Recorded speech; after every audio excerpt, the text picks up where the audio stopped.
Reducing crime through differential association theory.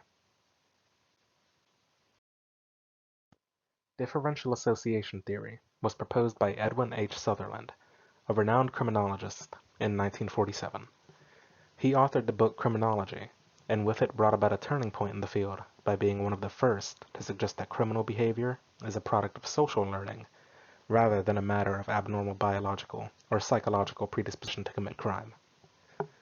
His principle of differential association proposes that people become criminals because of an excess of definitions or associations favorable to the violation of the law compared to definitions favorable to following the law. These associations are made through consistent, personal contact with people who violate the law, while having relatively less contact with people and groups who abide by the law. To combat crime within communities, I propose a program wherein local court systems cooperate with or provide assistance in the creation of structured after-school care program, henceforth referred to as ASCs. A judge could elect to divert delinquent youth from sentencing by ordering them to attend this program daily, serving as something of a soft probation. The duration of attendance may vary depending on the seriousness of offense. Non-delinquent youth will be allowed to attend as well, with the goal being to allow delinquent youth to participate in normal, structured activities with non-delinquent youth while instilling pro-social and pro-law values. Group study and play activities, such as physical education, art, and music, will be instituted to improve participant attitudes towards education and pro-social activities. At least one counselor will be on staff at all times, and have a number of children assigned to meet with them on a weekly basis, at minimum, to discuss behaviors, relationships, and monitor their progress. The frequency of these meetings are subject to change based on the child's behavioral progress during the program. The goal of the counselor is to reduce the child's likelihood of future offending by promoting reflection on the reasons behind their anti-law attitudes, as well as building a rapport with an adult who can provide pro-social and pro-law messages. To understand differential association theory, one must understand the assumptions that Edwin Sutherland operated under during its creation. They are as follows. Criminal behavior is learned. This means that criminal behavior is not inherited. Criminal behavior is learned in interaction with other people in a process of communication.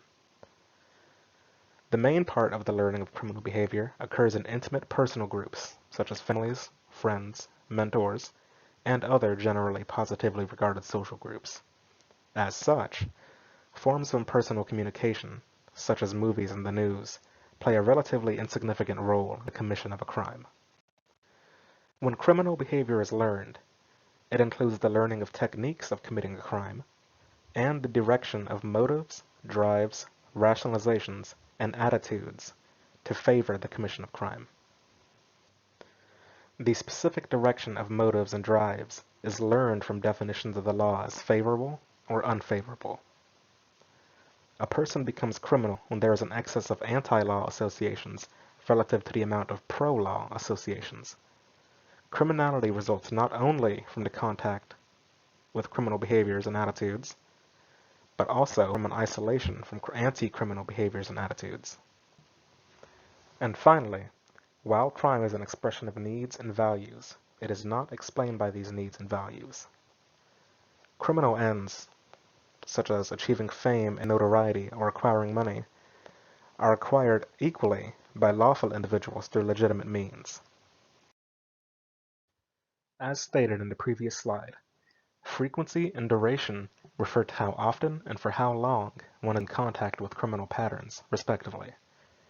Criminal patterns are defined by differential association theory as pro-crime attitudes and those who hold them. The after-school care program aims to reduce the frequency and duration of criminal pattern exposure by minimizing the time youth can participate in unmonitored and unstructured socialization. Further, during this time, youth are encouraged to participate in pro-social activities, introducing non-criminal associations as a regular feature of their weekly activities. The program also seeks to reduce the frequency of pro-crime messaging via monitoring of group compositions. Research by Zachary Powell and his associates on the effect of delinquent youth concentration on the likelihood of recidivism suggest a positive correlation between the two. Given this, if efforts are made to separate delinquent youth within the program, their access to pro-crime messaging is further minimized. The program's structured activities also serve to mitigate another of one of the proximal causes of delinquent behavior as proposed by Masueda in his 1988 article, Opportunities for Delinquency. Furthermore, research by Brittany Freeland and her associates suggests that introduction to a new social environment can result in the decline in delinquent behaviors in juveniles. This effect is due to an increased stake in maintaining conformity. That is to say, there is more to lose in performing criminal acts in a new environment as opposed to an environment where they are regularly committed. While this effect is primarily observed during the transition between schools, we believe that the after-school care program can be viewed as a separate and unique social ecosystem in which a similar effect can be produced. Priority, as defined by differential association theory, refers to the recency with which one creates associations, with associations made earlier in one's life tending to be stronger. While previous associations are difficult to undo, the program aims to supplant pro-crime associations in volume rather than priority. Differential association theory views criminal and non-criminal associations as weights on a scale. By providing more non-criminal associations than criminal ones, an individual can be pushed away from the metaphorical tipping point, with the tipping point being the commission of a crime. The program aims to tip the scales in favor of non-criminality by depriving the participants of the opportunity for creating new criminal associations through structure and monitoring. Intensity is defined as the prestige or esteem of the source of an attitude or behavioral pattern, as well as the emotional reaction to it. That is to say, the higher one regards an individual who models a behavior or attitude, or how strongly the receiver feels about said person or attitude, affects the strength of the association. This program hopes to surpass criminal associations in intensity by building a rapport between the delinquent youth and program staff, particularly their assigned counselor. By having an individual to confide in, who is also a model for pro-social, non-criminal behaviors, the program seeks to decrease the intensity of criminal associations. I believe that, in theory, this program can see success in reducing crime amongst criminal youth, as well as decreasing the likelihood of criminal activity for both criminal and non-criminal youth. Logistical issues do present themselves, however. Not all judicial circuits have the funding nor the access to the resources necessary to implement this program, and might need to outsource to other after-school care services. This could potentially lead to an issue of overcrowding, as well as requiring the coordination of several courts, requiring further time and funding. Limitations also present themselves on the ground of ethics. Not many parents would knowingly enroll their child in an institution with known juvenile delinquents. Further, it would be both scientifically and legally unethical to withhold that information from them as well. This program also fails to account for potential anti-law messaging a child may receive while in the home. While much of social learning is done in the home, it is beyond the purview of this program to ascertain the attitudes a child's parents hold in relation to the law.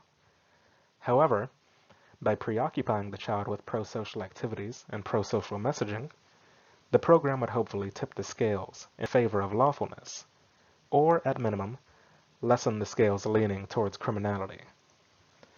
Due to the extreme legal hurdles one would have to jump through to facilitate such a program, the huge financial burden on the local government and judiciary, as well as the ethical implications of conducting what is essentially a criminological experiment with people's children, this program would almost certainly be unfeasible to put into practice. Despite this, given the scientific backing of the practices put forth in this program proposal, the after-school care program could produce results under ideal conditions.